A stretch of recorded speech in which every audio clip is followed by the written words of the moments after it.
Pembangunan besar di kawasan bandar akan menyebabkan ketidakseimbangan ekologi dan isu anai-anai merupakan salah satu daripada masalahnya. Isu biasa ini berlaku di mana-mana pada masa kini dan lebih kerap. Sesetengah orang mengatakan anai-anai datang dari objek atau benda kayu yang dibawa dari luar, dan ada yang kata anai-anai berada di bawah tanah. Bagaimana dengan anda? Untuk menjawab soalan ini, kita perlu mengenal pasti spesies anai-anai dahulu. Ini langkah pertama yang dilakukan oleh kawalan perosak profesional.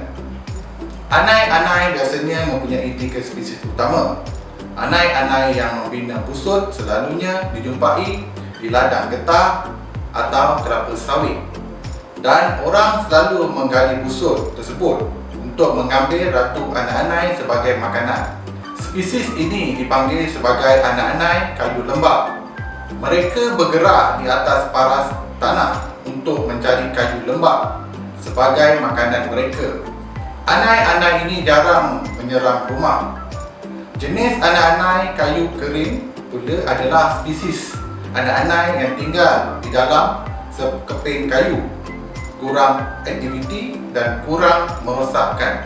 Yang terakhir adalah anai-anai subterranean yang menyerang rumah kita, dan sarangnya adalah 10 hingga 15 kaki di bawah tanah. Jika anda perasan, semasa musim hujan, terdapat kumpulan kalikatu yang terbang mengelilingi cahaya pada waktu malam. Satu daripadanya adalah anai-anai subterranean, dan beginilah cara anai-anai membiak.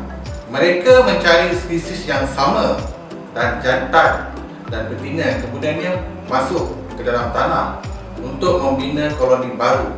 Mereka adalah raja dan permaisuri koloni ini. Mereka akan memakan sisa kayu yang tertinggal di bawah tanah semasa membina sarang.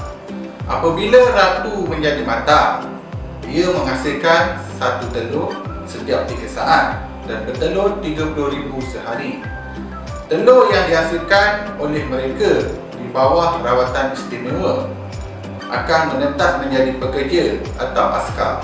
Pekerja dan askar dibiarkan secara asexual, iaitu tiada jantan atau betina. Mereka bekerja 24 jam 7 hari tanpa rehat.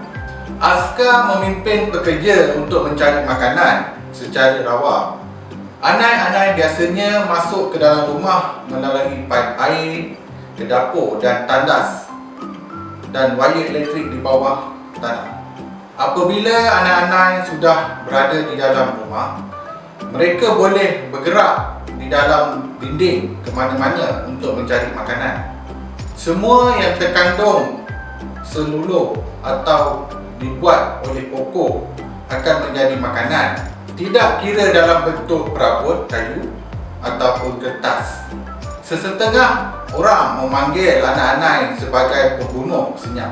Anda tidak akan menemuinya pada peringkat awal serangan, kerana anai-anai merosakkan kayu dari dalam dan meninggalkan lapisan nipis di permukaan.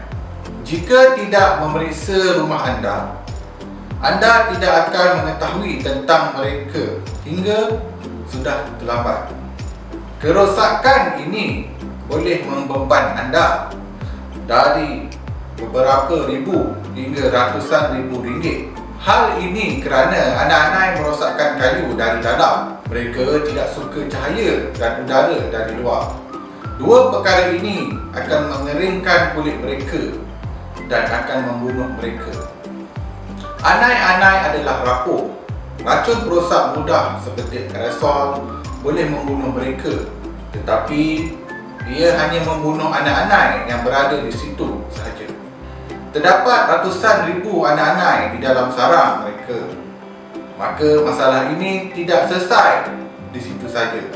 Perkara yang paling teruk ialah selepas diganggu, anai-anai akan pergi ke tempat lain di rumah anda secara senyap dan semakin sukar untuk mencari mereka, sehingga kerosakan serius akan berlaku. Pengurusan anak-anak dalam industri kami adalah menghapuskan keseluruhan koloni.